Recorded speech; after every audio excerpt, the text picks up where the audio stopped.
Nikita Ovchinnik, co-founder of BarterSwap. Welcome. Hello, Peter. Thanks for having me. You've been in the space for a while. You and I first met during DeFi summer, which was such an exciting time. I'm curious, what's your experience been like since then? Uh, are you just as excited about crypto as you were back then? Yes, I've joined, crypto in 2017, and I feel like we still haven't fulfilled all our goals, and we are still very early. And I am a big DeFi maxi, so in my opinion, DeFi has a tremendous potential. And I used to work at 1inch. I used to join like DeFi community in early 2020 full time. And I'm still committed to this market niche in particular. I think the best unlocks are yet to happen, and we are still very early. I love the optimism there. I remember when you and I first met, you were at 1inch. You were one of the early members, and 1inch was such an innovative product. Um, Thank I you. believe it was the founders started it at ETH New York, um, which I was Yes. at. Yeah, I was at, Oh, and I remember they won. nice. They won the yeah, they did the demo, and I remember all of us gasping, thinking, "Holy cow! Wow! Why didn't anyone else think of this before?" It's so in hindsight, everything seems so simple. Um, I wonder what do you think are some things right now that when we look back a few years from now, we'll think that was so simple. Why didn't anyone think of that sooner? Well, I mean, if we look at already, we can say that maybe hyperliquid play and play around perpetuals and futures was definitely a niche that everyone's kind of been waiting for a while to succeed, and finally, it's catching up to spot metrics and swaps and just on-chain trading. So that's one of those. I guess AI agents, building helpful tools for people and real users to kind of like, monitor and do some like simple actions with their portfolio, with the uh, asset management. I guess this is another one of those things. And if you look at some recent DeFi lending market updates, for example, what Fluid or what Euler does with platforms, I think it would be the Hmm. way how lending matures and moves towards kind of like a broader liquidity layer where liquidity can be used for swaps or for other activity. I think it's another one of those examples. And stablecoins, yeah, like we cannot miss. They've been growing massively already, but I think it's still a fraction of what stablecoin like market will achieve in just few more years. As you're answering, I'm thinking back on my time, and I've missed so many things that seem so obvious now, like hyperliquid. I completely miss hyperliquid. I didn't even know about hyperliquid until much later. Um, and stablecoins. I remember. I don't know if you remember this, but almost every trade was either with BTC or ETH, Mhm. and then all of a sudden, like USDT became the counterparty or the counter the swap of choice to buy other assets. And I remember thinking, like, when did this happen? Like, what was the point at which people started using USDT versus ETH to buy other assets? And I can't think of a time. I just remember talking to friends telling me that yeah, they just use USDT to buy something, and I thought, why would you do that? I just use ETH. And but now it's just so obvious. And but yeah, now I'm just lamenting at all the times where I've missed kind of these big macro moves that for some reason other people see, but I kind of miss. So okay. Same, I miss Hyperliquid, completely. I am not, whenever I trade, I always lose money. So I am trying to be more on the hodler side, on the builder side, and not, flip assets or meme coins and stuff like that. So yeah, I mean, and the market is so big now. There are so many other niches like I don't know, DeepIn, and many others that it's hard to keep track of everything exciting what's happening there. Speaking of exciting, you've started a new project. We'd love to Yes. learn about it. Tell us about BarterSwap.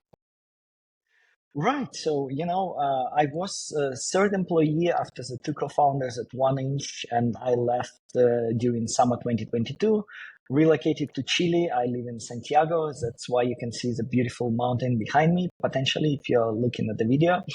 And I was still, eyeing DeFi and analyzing where I see the biggest unlocks and what can happen to accelerate DeFi adoption, DeFi growth.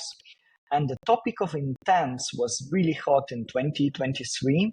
And 1inch was launching 1inch Fusion. CowSwap was kind of the first implementation. Anoma published a lot of research of how, a lot of different researchers of how we should move from declarative paradigm and transactions to kind of more flexible intents, and solvers would be those parties that fulfill intents.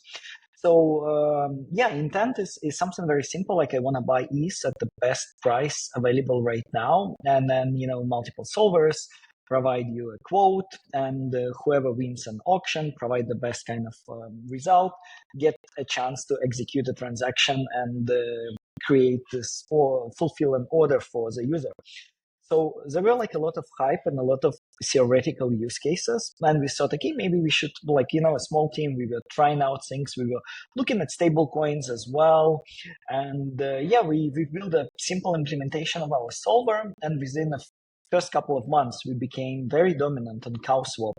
So, we launched in March 2023, and we achieved 1 billion volume by end of June. And we were Wow. 40% of all the CowSwap, metrics in terms of, in terms of liquidity. So yeah, we were 40% of the volume, 40% of the transactions. And we thought, okay, maybe we can evolve it into something bigger. And our idea was very simple. Imagine if I want to sell one ETH and maybe you want to buy one ETH. There is no way for our orders to meet unless both of us use CowSwap. And on only coincidence of once, hence the name CowSwap, can only happen on Cow platform, but they were not widely accessible across other venues. And we thought we can do cross-protocol coincidence of once. So if we are solver on Uniswap X and we are solver on CowSwap, we can match, incoming orders against each other and create like a better price for the user. Because, if I want to sell one ETH and you want to buy one ETH, and and someone matches those orders, that's like an equilibrium price. So we were really excited about this concept, and that's why our name Barter, like barter economy, when you exchange like goods for goods without intermediaries. And we published a research, and then we raised our seed round, and we are still committed. We have now a new narrative. It's slightly that evolved a little bit from what I've just described. But yes, this is our journey. We launched the solver on CowSwap, started generating, is income and become pretty dominant. And still building in DeFi. Let's talk about that. You mentioned the new narrative. How are you positioning BarterSwap in a really crowded DeFi market? Yeah, so we spend a lot of time on R&D, and in order to make those cool cross-protocol coincidences of one straight, we would need to talk and convince a lot of teams like Uniswap, CowSwap, in order to change the way the auctions work, and maybe like increase lengths and create this window of opportunity where we can match orders against each other. But it's like really hard, everyone has their own agenda and pipeline of work. And we've been researching what can we do, and we came up with a new narrative that we called Superposition. So Superposition by Barter is our upcoming product. So we believe that users have a lot of liquidity in a wallet that is lying dormant, idle, and no one is, using it. And at the same time, this liquidity can generate, yield. And one of the ideas, so the user would give us allowance to use their tokens on their behalf, and we would kind of, I would probably say market make and their liquidity, and we would route our existing order flow from CowSwap, Uniswap X, ParSwap Delta, and other venues where we are present as a solver.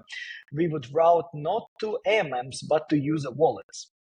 And initially, we were competing, we are still competing with market makers, and market makers on chain are very efficient because they are cheaper in terms of gas. When Wintermute uses their own wallet to market make and, just provide a firm quote on asset, it's a lot cheaper in terms of gas than Uniswap balancer curve for other AMMs. And it creates a big competitive advantage for them. So we thought, why don't we allow users to do the same, and we will provide like an algorithms and infrastructure, and users give us an allowance to use their assets, and we would market make, and they would always, like in a simple case of stablecoin swap, users would whitelist maybe 4 stablecoin assets that they're comfortable with, like USDC, USDT, DAI, Athena dollar, and then we would, route their liquidity, and they would always receive 1 cent or like a few dollars more that they had in their wallet in the past. So it would be like 1,000 USDC evolving to 1,001 USDT, and they will earn passive income while providing liquidity in DeFi, and this liquidity will not be publicly available. So there won't be any toxic flow or arbitrage, because our solver system is the only one that's gonna use it for retail order flow. Something like that. It probably sounds a little bit complex. I still need to work on my pitching and just explaining this narrative. But yeah.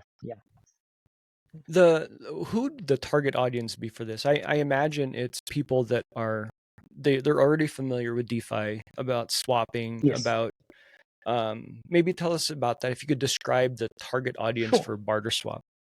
So we are targeting sophisticated users. That are familiar with bridges, that that know what liquidity mining or yield farming is, who are not afraid to provide liquidity to protocols, who understand the risks and pros and cons. And we want to unlock something new for them. So,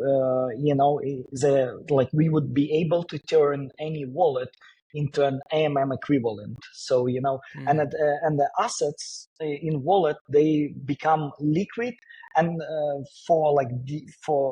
they become part of the broader liquidity network in DeFi, but at the same time, they're still fully available for users. So if they ever want to stop it or use this, money in their wallet for something else, they can do it at any point of time. That's why Superposition, the Schrödinger cat that is dead and alive. And for us, the assets are kind of liquid and also accessible to users at all time. I see. How do you deal? So, from a technical perspective, I'm curious about how you deal with liquidity fragmentation across, multiple chains. Is that something that that BarterSwap deals with, or are you focused on just like EVM chains for now? We are focused on EVM chains. We've been on Ethereum since the early days, and it feels like the majority of technical innovations are happening here. However, the superposition approach allows us to expand beyond EVM chains. Like, we are considering going and expanding to Solana ecosystem, just because the volumes and the user activity is all there, and we can offer something new, empower their users with this passive liquidity, and re-enable it back to the market. We right now the liquidity fragmentation, I would say, is pretty severe, but it's getting better, and with I think on the VM chains it will be solved relatively soon. Yeah, I mean, liquidity fragmentation used to mean kind of EVM chains to non-EVM chains, but now there's a lot of fragmentation within the EVM ecosystem with, layer 2s and roll-ups, and you have to bridge to all of these things. And philosophically, what's your view on that? Do you feel that this is kind of a departure from BarterSwap, but I'm curious Oh, because that's it does affect kind of the architecture. How do you feel yeah. about do you feel like these layer twos and rollups are extractive to Ethereum layer one? I think so. I mean, to some extent, they are extractive and they are still in the spotlight. At the same time, we feel that different chains serve different purposes in different ecosystems, and there is room to for all of them to thrive. Plus, I've listened a lot to like some of the recent podcasts of Justin Drake, Umar Roy, and some other, big Ethereum leaders. And in my opinion, the narrative with many chains makes sense, and that in order to scale Ethereum, that's the only way forward. And yeah, I sort of agree to their arguments, and yeah, like I'm pretty sure that users who are more institutional and maybe who are more into meme coin trading might use like different L2s, and we will be happy to facilitate each one of them respectively on the chains where they prefer to exist. Yeah. How does BarterSwap deal with bridging? Do you let's say there's I'm on Ethereum layer one, but then Yeah. the liquidity for the token that I want to buy or sell is on another chain. How do you deal with like the bridging? So right now we are primarily focused on solving within one chain. So we are like Mm. our solver system is a mix of an aggregator, market maker, and MEV bot. Just like market maker, we provide our own liquidity. Just as an MEV bot, we need to analyze the state of Ethereum chain extremely effectively, and find some arbitrage opportunities that we not capture ourselves, but we give back to users, and we earn like extra fees from platforms like CowSwap, for example. We as a cow tokens, and just as an aggregator, we often route to mainstream DEXs and liquidity sources. However, when we breach, well, we played around a little bit with Acros and some other popular like we are investigating the breach right now for being Mm. solvers there. So in order, yeah, like we use those platforms. It's kind of hard for us to rebalance, and also the user behavior is much simpler when they breach. So they just usually want one asset or one pool or specific token on a different chain. While when when you're a solver on a single chain, you can do a lot more complex, actions. You can aggregate liquidity in unique ways. There might be like a few arbitrage opportunities. You might tap into, unique pools or access liquidations on other more for other venues. And that way, it creates like a more complex environment where solvers like ours can thrive and provide like very good exchange rates. So yeah, we are doing a little bit of bridging through Acros and the bridge. It's not our prime sort of activity, just because of how I would say simple it is. It's more of an inventory game rather than routing complex computations. Mm. You said inventory game? Yeah, it's a game of inventory. Whoever has more, liquidity available across different chains is usually the one that facilitates transactions. Got it.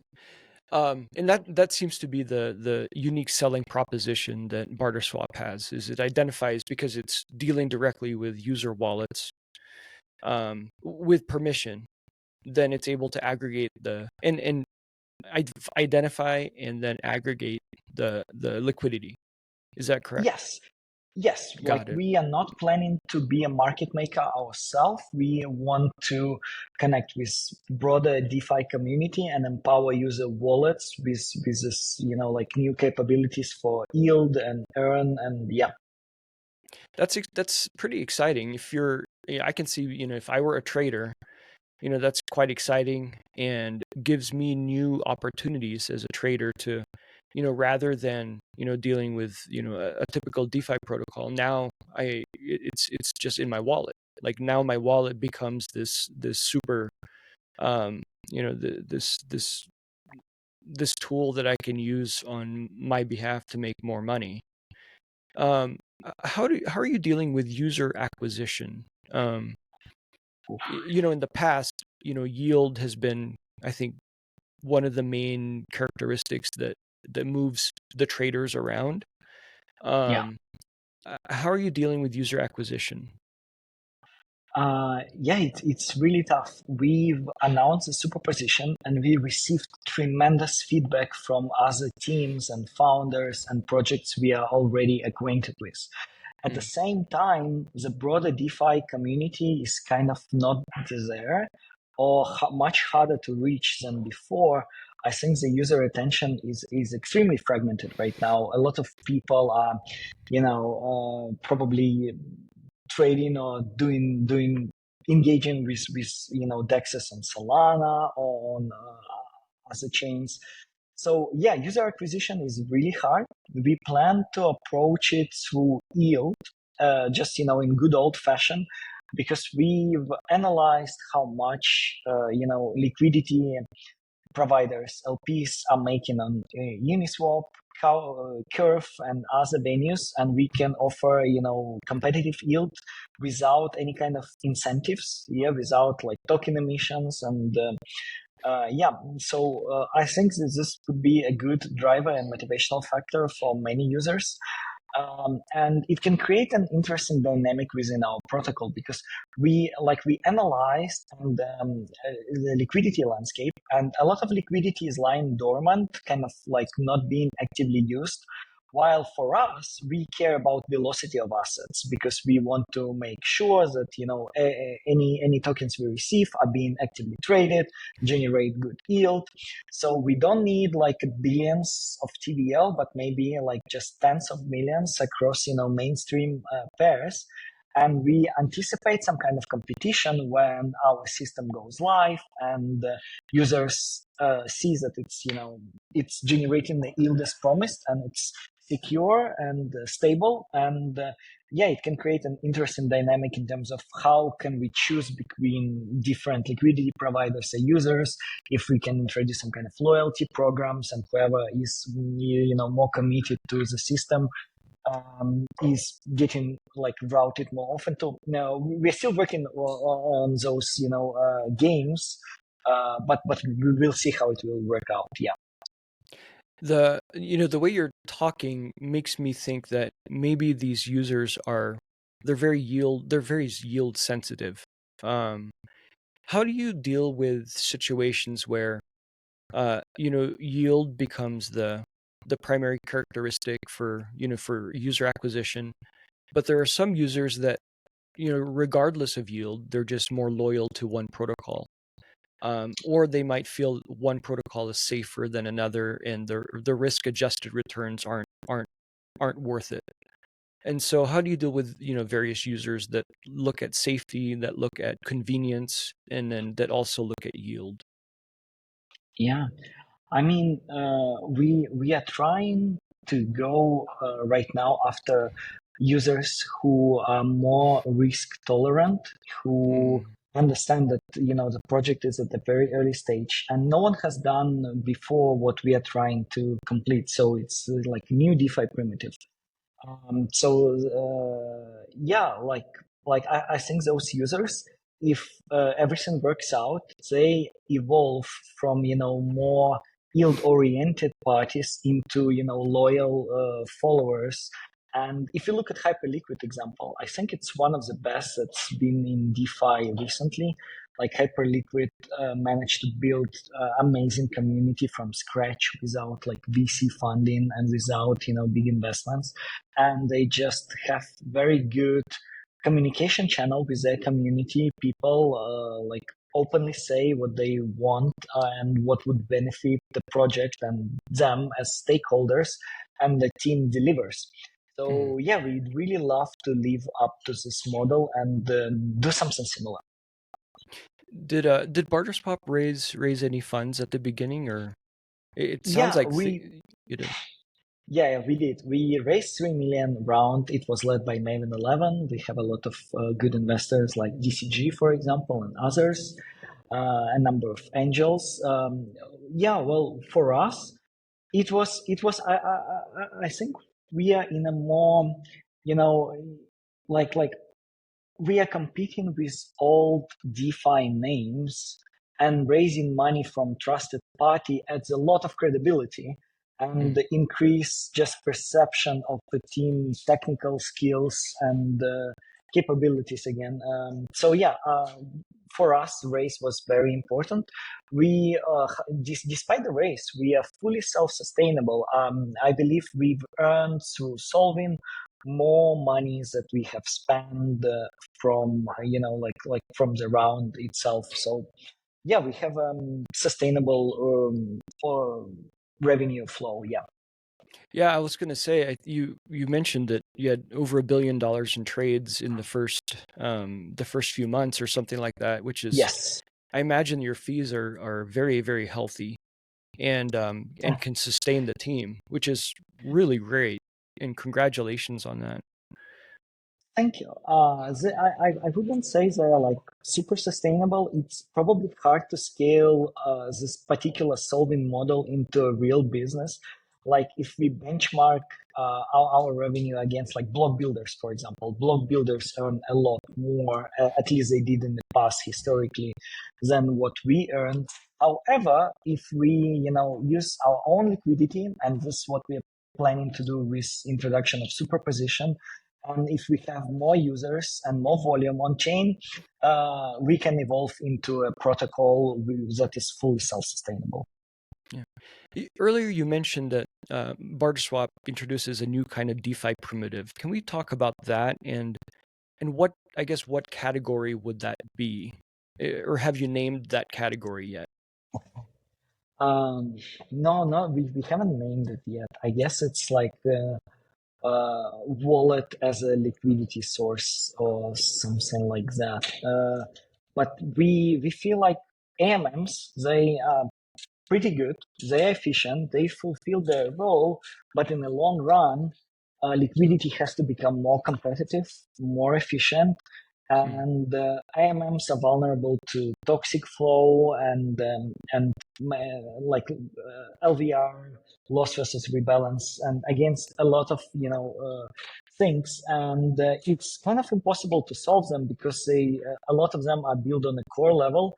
Like blockchains are much slower than centralized servers, and price on Binance can move 100 times before one block on Ethereum settles. So this lag and delay creates inefficiencies which cannot be solved on a blockchain on a protocol infrastructure level. But what we are trying to do is we will have access to users liquidity, and we will mix off-chain components with on-chain settlement, and we would allow liquidity in user wallets to be more competitive, especially against AMMs. So like right now we working with a lot of AMMs. We are empowering them and routing our order flow to them. However, we see more and more pressure from RFQ providers, more market makers evolving. Like Wintermute would be a good example. They've built Bebop, and Bebop is, a DeFi protocol that kind of front end that also allows Wintermute market maker to stream and other market makers to stream liquidity into DeFi, and their market share went from, I would say, like 5% a year ago to over 20% now. So, like liquidity is becoming more and more competitive, and traditional liquidity sources like AMMs, they're vulnerable to MEV and the toxic flow.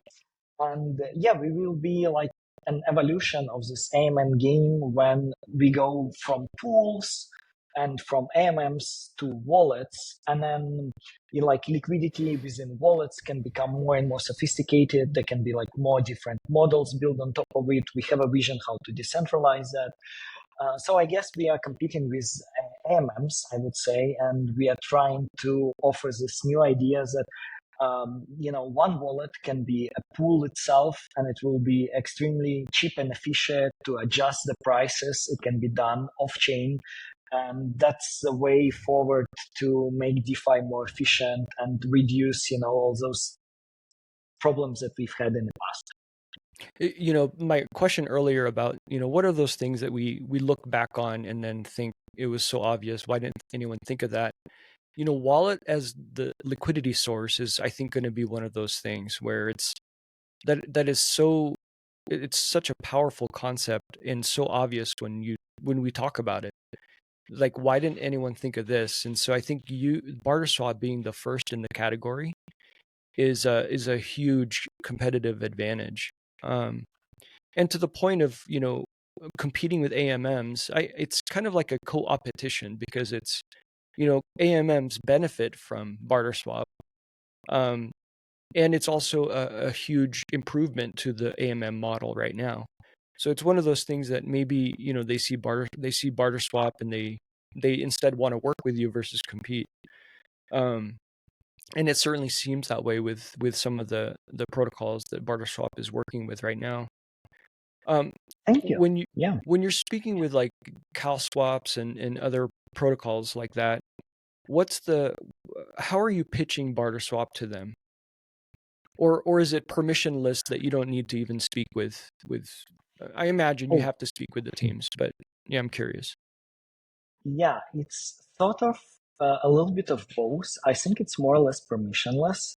The engagement is very straightforward and simple. We receive access and to the order flow, and we need to follow like certain rules. In the form of house swap, we had an opportunity to join a mutual bonding pool. And however, now we've migrated to our own. It allows a little bit more flexibility. But yeah, I would say it's pretty much permissionless. Like when we pitch is that we have this unique vision, and we would add more like the platforms like CowSwap. They benefit the more solvers they have, the more competitive every auction is, and the better the user rates are. And that's why CowSwap has achieved this tremendous success. 1 year ago, they were much smaller than Uniswap and other traditional aggregators like 1inch, 0x, or ParaSwap. But within this 1 year, because of their model and like a lot of solvers, they are currently the number one swap provider on Ethereum and other L2s. So I mean, like when we talk with them, we show our traction, our like kind of unique approach, and they're generally very happy to connect. So yeah. And I imagine their users, benefit and if they're acting on behalf of their users, I mean, this is just a good thing to do for them. Yeah, I love how CowSwap showcases solver right now, because after every trade they showcase whoever fulfilled the trade for you. Initially, we were jokingly calling ourselves an invisible hand of the market because we did over 1 billion volume on East mainnet, and majority of people didn't even know they interacted with our smart contract, and that we were the counterparty for trades. Yeah, I'm glad we a lot of venues are now showcasing the solvers, and a lot more research parties are engaging with us and discussing various topics related to like transactions, submissions, MEV, and other things. Yeah, that's interesting you bring that up, that the user didn't know that they were interacting with BarterSwap smart contracts.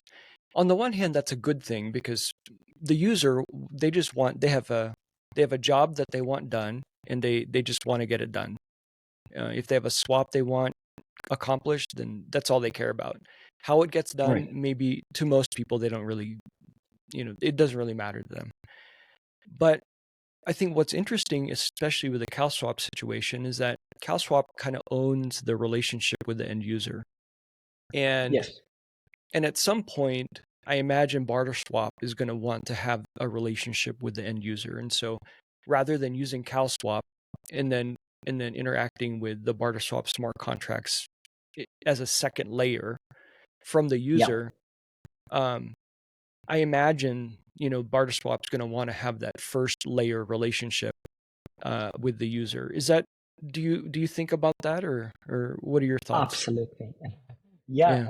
every time since we've started solving, we received this question from every single investor, and just like any parties that we talk with, because that's a big topic. You want to have an user relationship, and it's not possible, or at least like there are not that many examples, especially for like trading and DeFi market, where not having them help project to succeed and grow and become like very dominant in the space.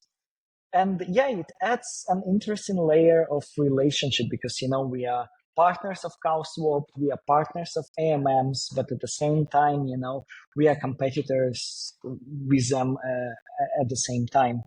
Right.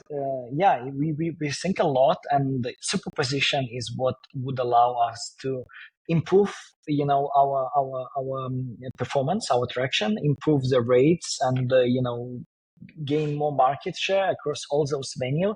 And at the same time, it would onboard users directly into our DApp, into our swap system. And eventually, in the long run, we hope that users would see that, for example, we are facilitating, let's say, 50% of all the trades on CowSwap. Maybe they can trade directly with us, and then maybe they can save some gas just by interacting with our smart contracts natively. You're 100% spot on with this interesting dynamic, and we've been thinking a lot about it. Yeah. I worked at Amazon in the early days, and I remember the discussions that we were having because I was at Amazon before we had a full marketplace where any seller could sell items on Amazon. And at the time we had kind of specialty sellers like Target.com and ToysRUs.com and these big stores, right? And then there's the discussion around, what if we opened up the Amazon marketplace to anyone that wanted to sell items?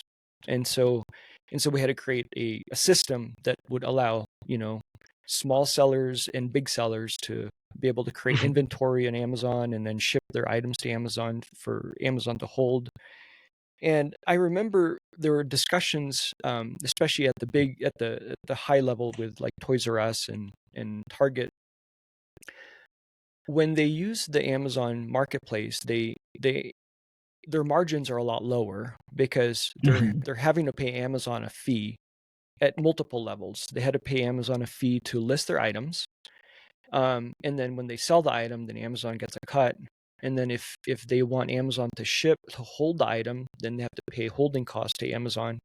And they also have to pay shipping costs to Amazon. And so I remember discussions with big sellers like Toys R Us and Target. At what point would it make more sense for Target.com to be selling their own items versus using the Amazon distribution? And and many decided to leave Amazon. Toys R Us, for example, they started with Amazon, then they left, and then they created ToysRUs.com, and then years later they shut down because they just didn't have enough distribution like Amazon did.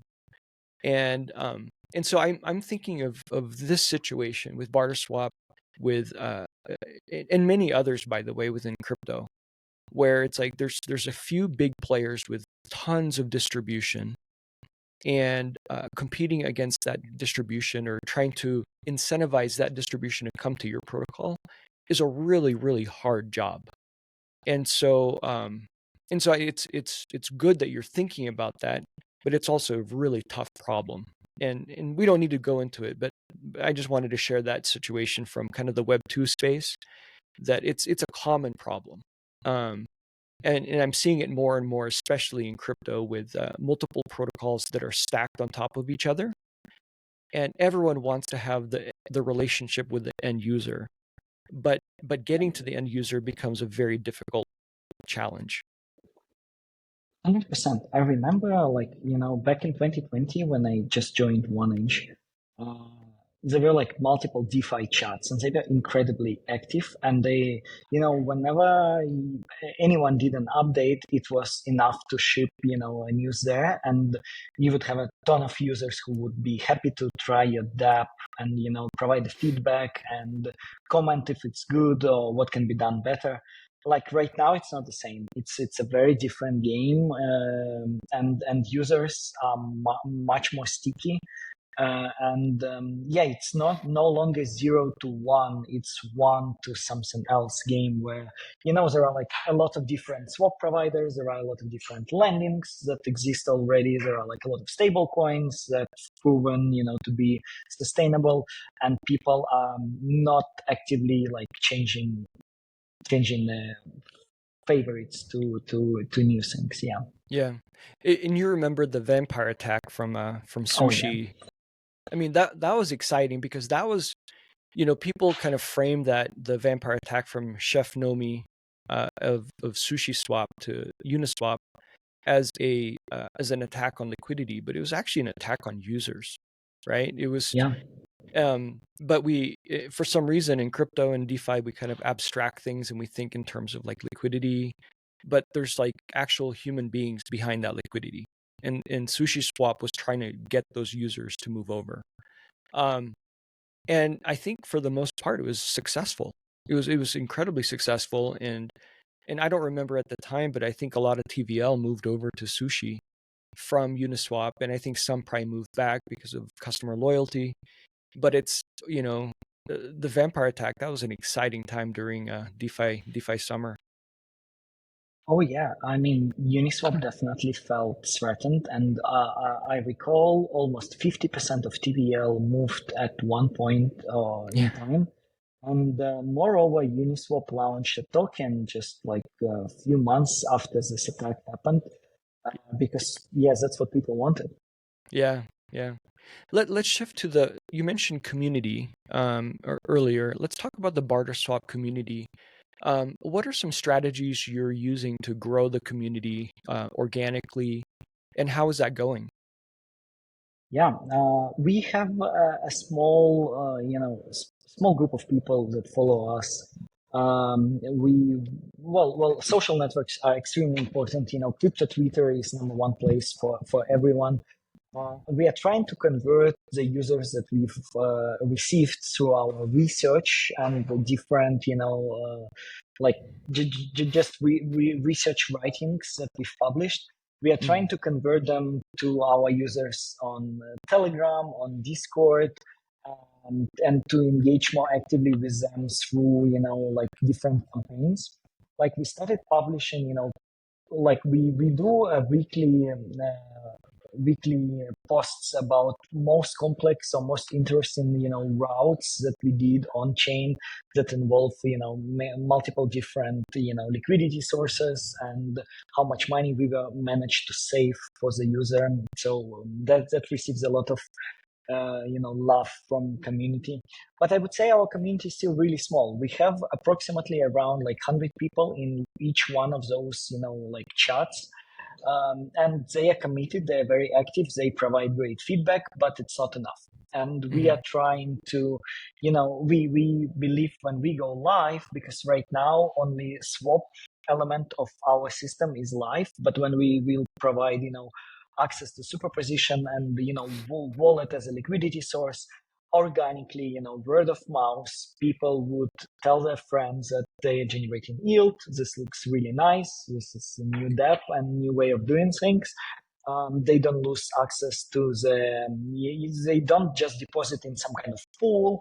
They actually see every trade that touches their liquidity and how does it work and what are their results. So this is how we plan to approach it. We'll see how it works. It's an incredibly difficult task, and again, like right now, we managed only to amass like 100 people who are early adopters. But yeah, we need to scale them to thousands and maybe even tens of thousands of users. That's actually a debate that's a very healthy debate in the crypto community, right? Because if you look at any community from any protocol, very, very small percentage are actual users. The rest are token holders. And if you have 100, but they're actual users of BarterSwap, that the value of each of those community members is tremendous. Versus, if you had 10,000 members, but only 100 are actual users, but then the other 9,000 plus are token holders. There's value in each one, but the users are very, very like that's like really, really special because they're users of your protocol. They create volume. They give you feedback so you can improve the product. They give you feedback on how you communicate so that it helps you as you communicate and as you offer service. And so the value is very different. And so as protocols, as they're growing, you want to first focus on the actual users. And then as you continue to grow and you have your TGE or token generation event, that invites other people to hold token holders that are not necessarily users, but they're still important. But you do have to treat them a little bit differently because they're primarily token holders and not users of the product. And so crypto is just weird that way, because there's essentially two different products. You've got BarterSwap, the product, and then eventually when you have a token generation event, then your token becomes a product. And so the holders of the token are going to be different than the actual users of the BarterSwap, and I think most people don't think like that, or they know that as a fact, but they don't want to admit it. But that makes it also very difficult to grow community because now you have to segment your community into various segments, and each one has their own needs, and they're all important. But it just kind of forces you to, okay, some are users, some are developers, some are token holders.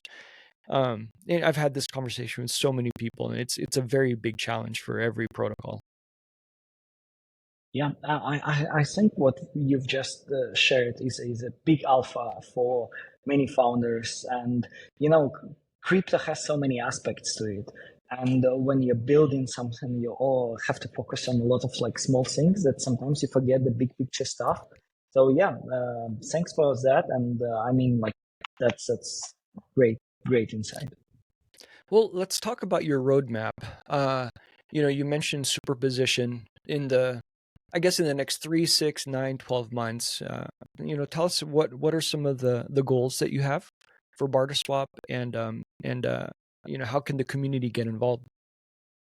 Yeah, we've announced Superposition by the end of March, and we plan to release it next month, approximately by the end of June. We're gonna have a live beta for first users, and we'll see how the traction goes. The first version of Superposition is pretty centralized. Our routing system is the only one that's going to have access to it, and it would involve infinite approvals, which makes us a potential like honeypot threat from the cyber security attacks, and like just a security concern for some of our partners. However, we are completing audits, and so far everything looks great. We will launch the centralized version where we would limit, how much money we hold and how much money we process. And yes, just, we'll see the general traction of the product. And then by the end of this year, we plan to release version 2. Version 2 will probably be a lot more decentralized, and we're trying to onboard good partners like an L2 or a based roll-up stacks that would help us in building, the infrastructure needed. Oracle providers, multiple Oracle providers, pre-confirmation teams that would allow us to confirm, liquidity for later usage in later blocks. So yeah, we by the end of this year, we plan to release a more refined, sophisticated version of this wallet product. And then so this is our roadmap for the next 6 months. We are trying not to get a bit ahead of ourselves because a lot would depend on how much traction we manage to generate, of how much volume we process on a daily basis, and the fees and the yield would also play a dramatic role. We did a lot of calculations and they look good from first glance, but reality might be different, might be different for the better or for the worse. Yeah, both cases are possible. So this is our roadmap: launch Superposition, get some feedback, do this beta and see how everything scales up, and then release a more DeFi kind of native product that might be an upchain or an L2. Yeah. Got it. Are you looking at roll-up as a service providers like Gelato or Caldera as a partner? Potentially, yes. We are like very open. We are talking with many teams and just showcasing them our use case, what we want to achieve, what kind of security guarantees we need, how we can run different validators in order to provide those quotes. So yeah, like we are analyzing a lot of parties. Got it. Yeah, we've interviewed a number of the roll-up as a service providers on this podcast. We've met with Gelato, AltLayer, Conduit, and others. All great companies or projects with that provide a good service to protocols. I might reach out for introductions after Happy, we wrap it up. yeah, Yeah, definitely happy to do that. Let's thank you. end with a couple of things that you've said on your X account. You describe yourself as a chess player with a strategic mindset, but you're also a poet at heart.